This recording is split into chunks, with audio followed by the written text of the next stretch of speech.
Hi friends, welcome to our channel.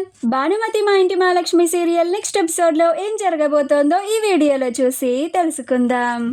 భానుమతికి పెళ్లి ఇష్టం లేదని తెలుసుకున్న పార్దు అసలు ఏం జరిగింది అని తెలుసుకోవడానికి ఈ వీడియోని స్కిప్ చేయకుండా ఎండ్ వరకు చూసేయండి.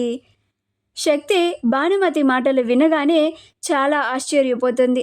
ఇదేంటి, ఈ అమ్మాయినిచ్చి పార్దుకి పెళ్లి చేసి ఈ అమ్మాయిని నా చెప్పు చేతుల్లో పెట్టుకుందామని అనుకుంటే ఈ అమ్మాయి ఏంటి తిరిగి నాకే షాక్ ఇచ్చింది. నేను చదువుకోవాలి అని చెప్తోంది. ఏదో ఒకటి చేసి ఎలాగైనా ఆ భానుమతి చదువు ఆగిపోయేలాగా చేయాలి, పార్దుని ఆ అమ్మాయి పెళ్లి చేసుకునేలాగా చేయాలి అని అనుకుంటూ ఉంటుంది. అలా తిరిగి మళ్ళీ ఫోన్ చేస్తుంది. శక్తి ఫోన్ చేసినప్పుడు కోటి కాల్ని లిఫ్ట్ చేస్తాడు. అప్పుడు కోటి హలో అని అంటాడు. అప్పుడు శక్తి నేను పార్దు వాళ్ళ పిన్నిని మాట్లాడుతున్నాను అని అంటుంది. అప్పుడు కోటి చెప్పండమ్మా అని అంటాడు. అప్పుడు శక్తి మీ అమ్మాయి నాకు కాల్ చేసి ఇలా పెళ్ళి ఇష్టం లేదు అని చెప్తుంది, ఆ మాట నిజమేనా అని అడుగుతుంది. ఆ మాట వినగానే కోటి ఆశ్చర్యపోతాడు. అదేంటమ్మా, మా భాను అలా చెప్పిందా అని అంటాడు. అప్పుడు శక్తి అవును, మీరేం చేస్తారో నాకు తెలియదు, ఈ పెళ్ళి ఎట్టి పరిస్థితుల్లోనూ ఆగిపోకూడదు. మా పార్దు మీ అమ్మాయిని చాలా గాఢంగా ప్రేమించాడు. వాడు ఇష్టపడుతున్నారు కాబట్టే మీరు మా తాహతకి సరి కాదు అని తెలిసినా కానీ మీ సంబంధం చేసుకోవడానికి మేమంతా ఒప్పుకున్నాము. ఇప్పుడు ఇంతవరకు వచ్చిన తర్వాత నాకు ఈ పెళ్ళి ఇష్టం లేదంటే ఎలా కుదురుతుంది అని అంటుంది. అప్పుడు కోటి అమ్మ కోపడకండమ్మా, భానుతో నేను మాట్లాడతాను, మీరేం కంగారు పడకండి అని అంటాడు. అప్పుడు శక్తి కాల్ కట్ చేస్తుంది. ఈ మాటలు ఒక పక్క నుంచి పార్దు వింటాడు. పార్దు విని ఆశ్చర్యపోతాడు.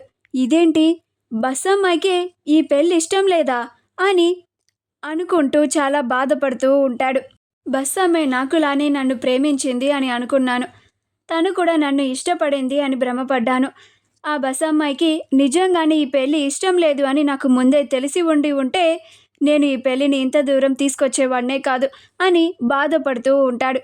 కోటి ప్రమీల, వసు, భానుమతి అమ్మా అని అరుస్తూ ఉంటాడు. అప్పుడు వాళ్ళంతా చాలా కంగారుగా వెళ్తారు. అప్పుడు కోటి వాళ్ళందరి ముందు తన మీద కిరోసిన్ని పోసుకుంటూ ఉంటాడు.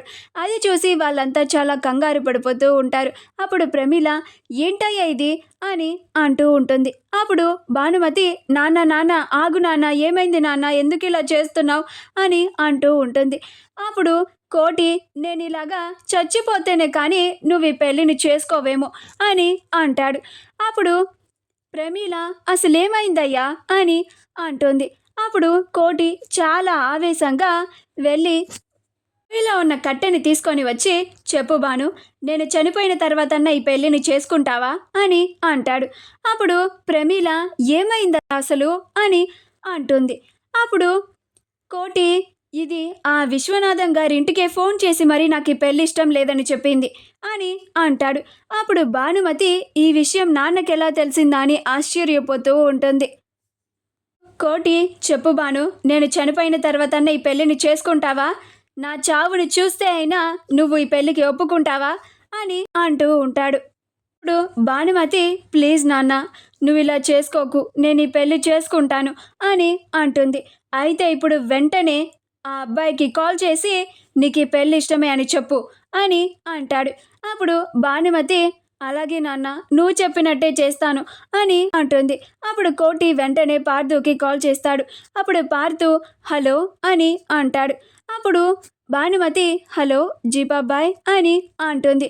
అప్పుడు పార్థు ఏంటి బస్ అమ్మాయి, నిజంగానే నీకు పెళ్ళి ఇష్టం లేదా అని చాలా బాధగా అడుగుతూ ఉంటాడు. అప్పుడు భానుమతి మౌనంగా ఉంటుంది. అప్పుడు కోటి చెప్పు, నీకే పెళ్ళి ఇష్టమని చెప్పు అని అంటూ ఉంటాడు. అప్పుడు భానుమతి హలో జీబాబాయ్, నాకు ఈ పెళ్ళి ఇష్టమే అని అంటుంది. అప్పుడు పార్థు మొహంలో చిరునవ్వు వస్తుంది. మా వీడియో కనుక మీకు నచ్చినట్లయితే లైక్ చేయండి, షేర్ చేయండి, మా ఛానల్ని సబ్స్క్రైబ్ చేసుకోండి, పక్కనే ఉన్న బెల్ ఐకాన్ని క్లిక్ చేయడం మాత్రం మర్చిపోకండి.